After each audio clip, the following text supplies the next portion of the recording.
Hey guys, welcome back to the Unfiltered Gamer Kickstarter board game review, and today's game up on the tabletop is called Planetopia by Mangrove Games. It is for 2 to 5 players, it takes about a half an hour to 45 minutes to play, and is for ages 8 and up. In the game Planetopia, you're going to be playing as a planet, and you're trying to recruit or get aliens to come and visit you, and we kind of nicknamed all the different planets. This one here is the Dune planet, and as you go ahead and collect certain cards, you're going to be able to play them and have aliens fall into place on your planet lines.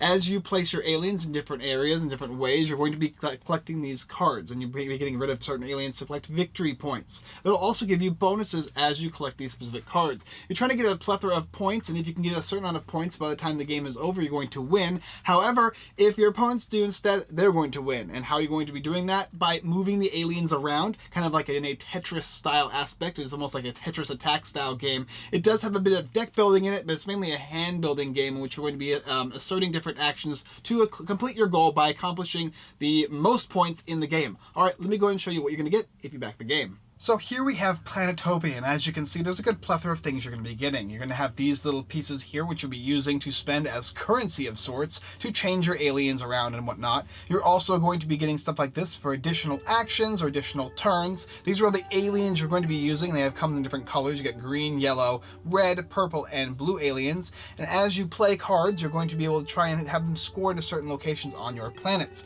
There's a plethora of different planets as well. I think there's about 5 of them, and they all function the same way, but they just look differently, and they give you like the exact how to play your turn and what their cards do and all that kind of stuff. So it's really nice.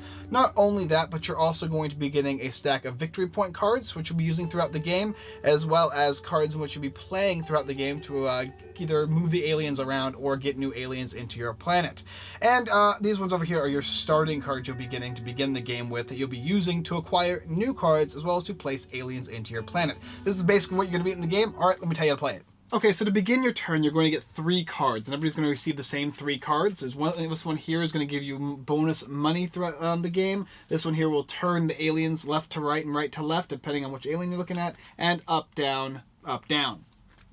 You're also going to get 2 currency to start with, and everybody's going to choose a planet. These planets are all different, but they are all the same in their own way, right? You're also going to be getting these cards here from this deck, and you're going to shuffle the deck up and deal out 5 and make a little pool of cards from left to right. And you're also going to take these cards, which is 2 plus the number of players, so in a 2-player game 3, and in a 3-player game 4, you get the idea. Put them also from left to right. These are things you're going to try and score from, and while the other cards are what you're going to be trying to use throughout the game to gain the scores. After that, you're going to have everything else in a pool, including all the little alien chits and whatnot, and you're going to begin the game. Let me show you how it looks set up and a couple turns of play. Okay, so we're back to Planetopia on the board here, and as you can see, I've set everything up. Every player is going to get these 3 cards, as well as 2 of these currency tokens and a planet board. This is the area in which I've gone ahead and set up all the extra tokens. We've got the aliens, the power-ups, and additional currency, and then this stack of cards is for additional players you're going to be adding or taking these away from the deck, depending on the number of players in the game. Up here, you see that there is going to be the victory point cards, which you'll be taking after you completed the certain order in which these aliens are in. So you would need blue, yellow, and green here to take this card. And these guys over here are cards you're going to be paying for or drawing and putting into your hand to be able to play later that will let you place aliens down, turn aliens into wild aliens, and move aliens in different directions. So on the first turn, it's pretty simple. There's 3 actions you can go ahead and take. So he's got his cards ready. He can simply play a card from his hand. If he plays the card, he does whatever the action is. If it is one of these cards, he will gain a currency. If it is a switcheroo, he'll be able to switch aliens in place. And if he played an alien card like this one, he would simply take the aliens from the stacks based on the colors and place them down on his board. They would go ahead and fall in a specific direction. So if I would take these guys here, I could place them like this, and they would fall, and you could take another one and place it, and it would fall as well, if he had this in his hand. So that is how playing a card is basically going to work. I'll just set these guys to the side right now. Now, if he doesn't want to play a card, he can instead choose to take a card from the far right-hand side, or buy a card from any card past the far right one. To buy a card, you simply use these currencies and place them on the card you're not buying to take the card next to it that you're going to buy. So the farthest you can go ahead and take in a beginning of a turn is you can take this one right here for the first turn of the game. But if he just wanted this one instead of this one, he could spend 1 currency, take this card into his hand, keep this currency, these would all fall to the side, and a new one would flop over. The last thing he could do is, after you play a card from your hand, you're going to eventually run out of cards, unless you just continue to keep taking the far right one. If you want to, you can simply take all the cards you played that are in your discard area, you have your own little discard area, and put them back into your hand. That's the third option you can do. After any of those main actions, and those are the three, right? To buy one, to play one, and to get the cards back after you've played them, you can take a secondary action. And a secondary action is pretty simple. You can vaporize up to 2 aliens on your board here, and you're going to gain currency based on the number of aliens you vaporize, up to 2.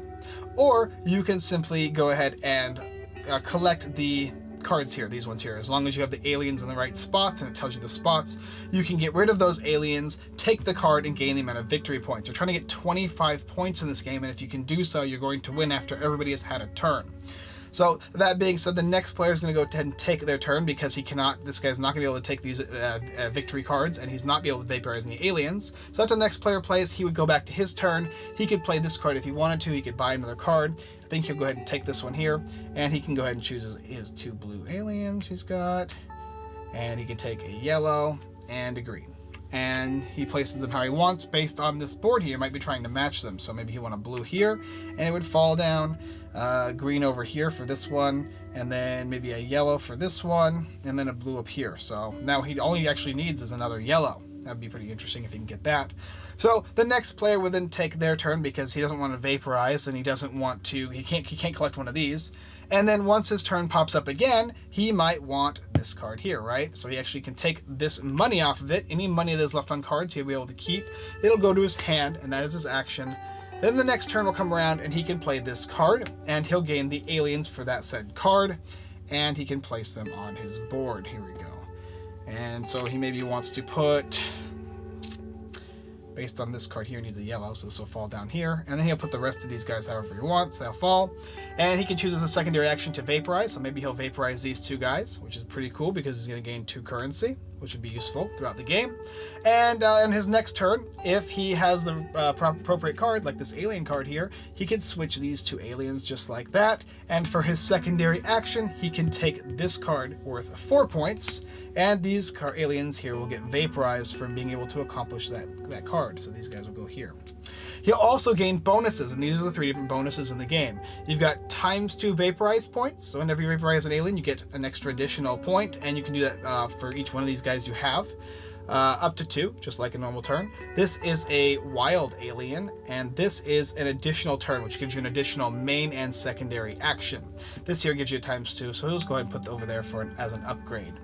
This card will stay with him throughout the game, and once he gets to 25 points, he's going to be the winner.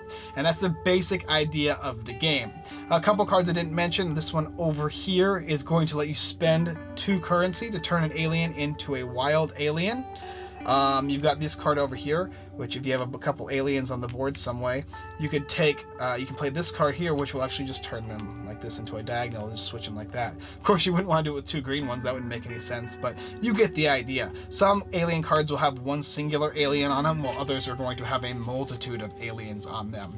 But that is the basic premise of the game. Playing the cards, playing the aliens, playing specific cards to get more aliens, trying to collect these, and every time you collect one of these guys here, you're going to put out another one. And the same thing would go for all of these advancements cards, and also having the currency to be able to buy cards that are farther down the line. Alright, well, let me tell you what I think about it. Okay, so Planetopia. What do I think about Planetopia? This game is super duper fun. It reminds me of Tetris with a type of battling theme without actually having take that in it. You're going to be trying to gather certain resource cards to play the aliens on your board, and moving those aliens around to collect these victory point cards. Whoever gets 25 first wins. Pretty simple, right? But it's not, because everybody else is trying to vie for those victory cards as well, and while you might be going for one specific, so might somebody else. Or they might be going for a different amount of points in their victory cards. There's actually a plethora of different victory card points. Maybe some of them are 8 points, while other ones are only 2 points. and you might feel like you're ahead for a certain amount of time, but then suddenly, poof, somebody got a 9, and now you are in last place, which makes you even more want to hustle. But it's a family game too, because you don't feel like you're under a lot of pressure while you're playing, having a good time and enjoying yourself, just placing your board, you're doing your best to kind of move the boards around.